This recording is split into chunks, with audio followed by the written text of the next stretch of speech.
Hello and welcome back to the MSK Puchov or Matador Puchov story. Today we take our first steps into European competition. Let's get started. The team's looking very bare bones still. We've only added one player in the form of Datko at the end of last episode, and the rest are just the dregs from last season and a few Youth Academy players as well spliced in. We're not going to have a full bench, we're just going to play the Youth Academy players that we have and then try and do what we can with what we have. We're playing against the Icelandic team is what I'm going to call them because I'm not pronouncing that. As of recording, nobody has asked for any name of the game players that I offered in the promotion winning episode, which I think was episode 8 or something in this series. So I haven't changed any of them yet either. We're playing the Icelandic team back to back, so I want you to leave our mark here. I thought that was a good team talk, but it didn't work. We're going to put I have faith in yous. We're away for the first leg. Sorry I had to cut because of the Conference League music, but we missed the graphics sadly. I will get them for the second game of the episode. I've just turned the music off. We are underway in Iceland. They have a throw-in from that resulting clearance.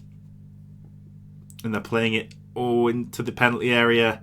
And they've gone 1-0 up. If we're going to beat anybody in Europe, this is going to be the one. And we're 1-0 down within 12 minutes. I really would have liked a month or two to try and build the squad. The season ends so late in Slovakia and starts so early, so we don't really have any time to build anything because of the winter break. They're attacking down the left and they've thrown it back to the defence and into the midfield now, and we need to press and win the ball, but we are lacking in quality in our team quite severely, and they've scored again. It looked like there was hints of offside there. Don't know if we have VAR at this stage of the competition, but they are up 2-0. Doesn't go to VAR in the end. Another free kick's whipped in, and they've headed with a free header, and it's hit the crossbar. This is pretty dismal so far. Poutini with a throw to Mazaros. Can we get ourselves back into the game? Only 2-0 down so far, even though they've been all over us, and they're on the counter though. But Sterber's there to win it back. I've upset him by trying to force him out of the team, but he's playing today. And maybe he's playing for his shirt. I hope he is. Miklajewski now to the man in question, Sterber. Sterber gets his head up and tries to play the ball into the midfield. He finds Malasec. Malasec tries to find new boy Datko. Let's see what he's got in his locker. He plays it inside to Malasec, who shoots and scores with a deflection. We're back in the game, 2-1. They have a corner on the right with a left footer to whip it in. They do so, and a very unconvincing defence of the ball that was whipped in leads to a penalty. I think Weiss gave that one away, or Weiss. I think I'm going to go with Weiss, his pronunciation. Can they make it 3-1? Yes, they can. 3-1. This is a lot harder than I thought it was going to be. It looks like we're going to drop down the Conference League at the first time of asking. They have the ball on the left, and they've tried to hit it into the box again. They get a lot of crosses in this Icelandic team. We're not used to this sort of quality, I don't think, other than Slovan Bratislava in the league. It's quite a low quality league. They're into the box again, and they're passing it freely within the box, and they've made it 4-1. Poutini gets the ball from Sterber and lumps it upfield, even though we've got shorter passing on. Weiss, who has been playing very poorly, but he's on a 6.7, still plays it up to Datko. Datko takes his man on and gets past him. Adu is in the middle there. Heads and makes it 4-2. 6 goals in this first half in Europe. 4-2, and I am going to drown my sorrows with some chocolate and some tea. Not sponsored, by the way. What was that? Get your act together. 10 minutes gone in the half, and Adu is looking very tired, so he's going to come off for Klubs. We're going to switch Klubs and Datko around. Mazaros is going to come off for Perinic. He's going to turn into a ball winner on defend. Malasec is going to become the playmaker, and they play it in the penalty area. They shoot from miles out and score. Malasec in the middle. He finds Klubs again. Klubs down the inside. Finds Kosmalski, the Youth Academy player, and he scores. A goal in Europe on his debut, getting the margin down to 2 again. If we can get back to Slovakia with a 2-goal deficit, with the way things have gone, I won't be too upset. We've had a lot more possession, I've just seen. 59% possession, which bodes well. Weiss now plays to Malasec. Malasec in the middle of the park. He is almost dispossessed, but he manages to keep hold of it, but then he gives the ball away anyway. Perinic in the left back position, covering for Poutini plays up to Malisic. Malisic up to Klups. Can he turn his man? He gets tackled and he turns his man eventually, but he just decides to not run for the ball anymore. A bit of a mix-up at the back here. And they play it back to the keeper. And he hoops it upfield, and we're getting a bit exposed on this left with the overload. There we go. The ball comes in, but Weiss is there to cut it out. Miklajewski in the middle of the park plays it up to Dako. Dako has an overlapping Poutini, but he can't find him. Ferenic, can he get out wide to Poutini? No. He goes the other way, and is dispossessed. And they're in again, probably, between the two defenders, and they've scored. Give me more chocolate. In the middle now, on the left. Massive amount of space on the left, and they've made it 7-3. Klups with a free kick. What a goal! Oh, didn't see that one coming. Reduces the deficit back down to 3. What an absolute ridiculous game this is. 7-4. Well, that's a bit of a reality check.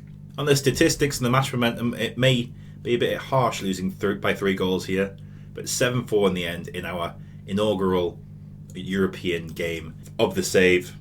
That was pretty embarrassing, honestly. I know our players aren't up to snuff at the minute, and we're going to try and do a big rebuild in the next few weeks, hopefully. But 7-4 is pretty bad against one of the other worst teams in the competition. This is the problem we have. We've got a load of players in on trial, and the only one that we can afford is this Patrick Ilko, who, if he does come in, will be either the successor to Odua or his understudy. Probably as an inside forward. But he's the only one out of that entire lot that we can afford. We can only afford about £600 at most for a player, and these all want at least 1 to 1.5k, so they're far above our price bracket, sadly. As suspected, that keeper Yakubu went to Sparta Prague in the end. They were offering him about 3 times what we were offering him. We have found some players to bid for. Samuel Dikos, some will remember him. He was the winger that we had in from Groningen, and he is potentially coming in for a very cheap contract, and that means we might not get Patrick Ilko, but if we do get Patrick Ilko, it means he'll be coming in as a striker. Gabriel Halabrin, he is a Slovakian 25-year-old that's been playing ish in the Slovakian First League. He's coming in for cheap as well, hopefully. Another starting midfielder, Filip Lesniak from Žilina. Hopefully he'll be coming in. He's been a starter for them for many years. He's 32 now, but we can get a few years out of him before he retires. and another centre defensive midfielder or centre back from Ghana. He has been playing in Slovakia, so he won't need to learn the language. Ghanaian player, hopefully coming in, called Ibrahim. And Patrick Ilko has agreed to come in, but he's on a quite hefty fee, so I'm going to delay for now. I think we can get a better striker in than him, or hope we can anyway. I have an interesting deal afoot, so we're going to cancel this deal with Ilko in the hopes that I can offer this guy a bit more money. I can. He's 30 years old and I've offered them a load of future fees, so hopefully he only plays 49 times for us and we don't have to pay them much at all. But he's going to come in on quite a good contract, and if he's anything close to the star rating, I think he'll be quite good. Been after this guy for a while, but haven't been able to get the funds together to get him. So these are the deals we've currently got afoot. Herbert Guarassi coming in as a striker, hopefully, if he's any good. I'm not scouting him, but I will scout him to see if he is any good. No relation to the good Guarassi, but I don't think he is anyway. But Celtic are in for him in real life for about 10 million, so he must be alright. The 4 we've mentioned before, and that new right back, and then I'm trying to get another coach in as well. So if we get all of those in, meaning the team's looking something like this at the minute, we're looking weak in the attack and midfield role, but we're getting a lot of defensive midfielders in, so we might switch back to the 4-3-3 yet again for the 3rd year in a row. But it depends on what comes up. I need a few full backs as well, or at least one left back. We've got that right back potentially coming in, and another centre back. It's getting close to the season start now. Obviously we've got that European game to play, but backs to the walls at the moment. After our 7-4 drubbing, we're favourites for the home leg, so maybe we can turn this 3-goal deficit around after all. I think we're not going to, because we don't have the players in yet, but we can dream. And Dikos is back into the club. Welcome back, Samuel Dikos, on £220 a week. A very shrewd bit of business there. I don't know whether I should do this and give low rewards. I think I'm going to, and get a bit more money in the transfer kitty. Hopefully that hasn't upset them too much as it has. Oh well. Herbert Guirassy has agreed to come in for £140 a week, but I have no idea how good he is, so I'm going to delay until the scout report comes back. We're going to prioritise him just so we get him in as soon as possible. Another shrewd signing, Gabriel Halabrin, a centre defensive midfielder or central midfielder. He's been in and around the Slovakian Premier League, playing a few games here and there, but I really wanted to sign him because he's a body and he's cheap. I really want to try and sign this Francis Bollard, but we've run out of wage budget, and I don't really want to cancel the other deals that we've got going at the moment. We're still short a striker, but maybe Guirassy's going to be that man. I think we're going to have to let Francis Bollard go.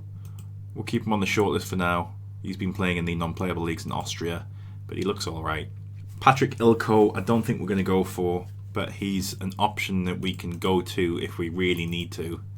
Well, I forgot to show you the game. I didn't click record. That's good, isn't it? Luckily, nobody watches this series, but it ended 3-3, 7-10 on aggregate. We were never really going to come back into it. We had a good game, and we threw bodies forward at the end, but it wasn't to be. We've drawn this team in the Conference League. They are from Estonia, and I've never heard of them, so maybe we can beat them, but their stadium looks better than ours, and they have £3 million in the bank, so maybe not. We received £85,000 for participating in the Europa League, which puts a dent in the overall overdraft, but could be better. We play them Thursday coming, and I think I'm going to show you that in the next episode. I think actually what I'm going to do is try and see if we can get any vengeance on Slovan Bratislava and then show you the second leg against Levadia. But thanks very much for watching. Sorry about the second leg. I'm going to try and do a little more of a rebuild, and that's our very poor performance in the Europa League over with. But thanks very much for watching. Leave a like on the video and subscribe. Bye bye.